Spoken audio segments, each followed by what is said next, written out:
Hey guys, Via Rigoni, Max, high performance real estate entrepreneur. So we're going to be answering some questions. These are questions that we have that you've sent in. These are things that people are interested in when it comes to entrepreneurship, and the topic is on real estate. So along with me is my videographer Adam, and he's going to be asking some of the questions that you are interested in. Give me the first one. We got a real estate question. When should someone go with a fixed rate mortgage versus an adjustable rate mortgage? Yeah, well, good question. Very timely. A lot of people on the residential side, they got burned with the adjustable rate mortgages of 2006, 2007. And then, there was all the debacle because of adjustable rate mortgages, ninja loans, all the fraud. But just regarding the adjustable rate mortgages, okay, you got to be careful with an adjustable rate mortgage. Where people are getting in trouble this time around is on the commercial side, where they were buying commercial properties, apartment buildings. They were paying up for the apartment building. They couldn't make the cash flow positive unless they went with an adjustable rate mortgage that was, let's say, 1%, 1.5% lower than the fixed rate, all right, which at the time was about 4%. So what these people did is they went on and they got adjustable rate mortgages. So when was not a good time to do that. Why? Because the federal funds rate were basically at zero. So if the Fed rate is at zero, are they going to eventually raise that rate? Absolutely. But these people ignored that, and they wanted to make the deal work so badly that they went out and bought a house with an adjustable rate mortgage, bought an apartment building with an adjustable rate mortgage. You don't want to do that. So when rates are low, you want to get fixed rate mortgages. Lock it in. And lock it in for 30 years. They tell you, you could do a 15-year mortgage. Yeah, you can. But I'm always looking at how to scale. How do I get to the next property? So if I go with a 15-year mortgage, then I'm going to a higher payment. If I go to a 30-year mortgage, I got a lower payment. If I go with a fixed rate mortgage, then I always know what my payment's going to be. So when the rates are low, you want to go with a fixed rate mortgage. Now, once we believe that we're sitting there and the rates have jumped up significantly, like they have, right? We've gone from a 2.5% 30-year mortgage to a 7.5%, 8% 30-year mortgage. All right. Now, we think that the Fed is basically done, but we don't know yet. Are they done raising rates? Until that happens, then you're going to see a situation where you could have some additional rising rates. But let's just assume they're done and rates are at 8% on a home. Well, one could argue that that's a better time to use an adjustable rate mortgage, because once the rates have gone through the roof, what are they likely to do? Well, they're much more likely to come back down. But if you do go with an adjustable rate mortgage, make sure that you have some reserves and you can afford the payment if over the next year or 2 years that mortgage adjusts up by another 0.5% or 1%. That's the gamble you're making. But it's like it becomes less of a gamble once the rates have gone to 8 from 2.5. It's much more of a gamble to go with an adjustable rate mortgage just to get a little bit less rate when you can get a fixed rate mortgage at 2, 3, or 4. You go with an adjustable to make the deal work, and then the rate goes through the roof, and now you're screwed. So when the rates are up, go with you're better off. In most cases, most people tell you you're going to be better off with a fixed rate mortgage no matter what. But strategically, you're probably better off on with an adjustable rate mortgage once it's evident the rates are done going up. On the other hand, if the rates are really low, I don't know if they're ever going to go back to where they were, 2.5%. But let's say you get down to 3 or 4. Well, then either A, you're going to refinance that, higher interest rate mortgage down to a lower rate, which is a positive, and then you can get a fixed rate mortgage when the rates are down. See, to kind of sum it up, when the rates are up, if you decide you want to go with a fixed rate mortgage or even an adjustable, you can always, when the rates come back down, you can always refinance and lock in a lower rate. And you can do it on a fixed rate basis.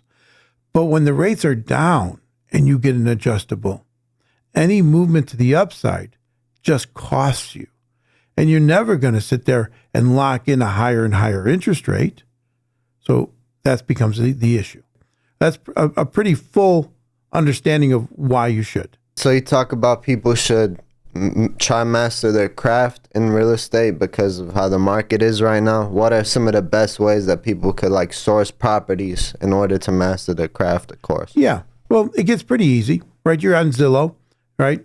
You can connect with a real estate agent over Zillow. You can connect with a real estate agent with the National Association of Realtors, your local real estate company. You want to stay wherever it is you're trying to buy, whether it be a single family home, a duplex, a quad, whether it be multifamily. You want to try to stay local with your real estate agent. They know what's going on. So your initial information is going to come from the Zillows of the world, the Redfins, and then on top of that, it's going to come from the agents you're working with. But a little secret is your best deals are what they call off-market deals. They haven't called a real estate agent. And even the better deals are the ones where they were on the market and they couldn't sell with a real estate agent. And now they're willing to discount it and sell it on their own. So we used to call this a for sale by owners. That's an off-market deal. Those are your best. And how do you find those, right? Well, you can see a lot of times, like, what's the condition of the property? Are the bushes overgrown? Does it look like there's an old person living there? Does it look like maybe the house is abandoned? Okay, whatever. You got to start to understand how to go look for an off-market deal. And if you do that, then you can find something that's much more reasonably priced in most cases. That's where you get a good deal. So go with the old people is what Well, you're saying. you got to look, Oh, a lot of times old people are not even there anymore. Now the kids are running the show. They just want to get out of the house. So old people and dead people. Old people, dead people, those are some of the people. All right. Divorces cause dislocation in properties. Look for foreclosures. There's more foreclosures coming on the market. This is not going to be like 2009, 2010. You're not going to have waves of foreclosures because the single family home market was pretty much decimated at that time. They learned to get fixed rate mortgages, and so they don't have a rising. As these interest rates rose, their mortgage payments did not rise, and they still have plenty of jobs. The job market is tight, and so you're not having those kinds of foreclosures. There's always some. So get out there and see what they are. So this is going to be a business one. How important is negotiating in business, and how can somebody get better at it? Well, negotiation is really important, right? You never want to overpay for anything, whether it's a single family home that you just want to move in and live in, or it's a rental property, or it's a duplex, or it's commercial property, or an asset, a business that you want to buy. You want to be able to negotiate. You want to be able to, but at the same time, you got to be flexible. You have to look at what the numbers are. There are times when sellers are much more negotiable. They're getting there a little bit more now. But when there's 5 offers on every house, there's not a lot of negotiation taking place, right? And so you just got to, it's more of what is going on in the economy, what is going on locally in your local economy, how many homes are for sale, how many duplexes are for sale, how many businesses are for sale. The more stuff that's for sale, the more flexible the seller is when it comes to negotiating. But never, unless the market is just so damn hot, you don't have to go in with a full price offer. Most people come in 5%, 10% less. Me, if you're looking for an investment property right now, you want to write some offers, and you want them offers to be nasty. You want them offers to be embarrassing. You want to come in at 20, 30% lower, especially if you walk through a house and you see it's pretty much was a senior living there that's gone, and the kids have the house. They just want the money. And if it's been on the market now for 2, 3, 4 months, your offer is going to look really good. Well, maybe not really good. Your offer is going to look better than the offers that they haven't gotten. And then they'll start the negotiation from there. Okay? Now, one last thing is never let the price get in the way of a good deal. Right? Negotiations include both price and terms. So if you're buying a business, an asset, you may pay them full price if the person is going to take back the financing and you don't have to go to a bank. There's more than price when it comes to negotiations. There's also the terms.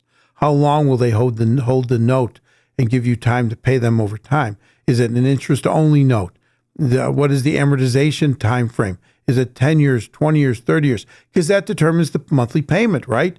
And when you're in business, cash flow is king. So the lower the payment, the better off you are in the beginning. We're ready to go. I thank you so much. And hey, get out there, make it happen, right? Think big, start now, grow fast. Talk to you soon.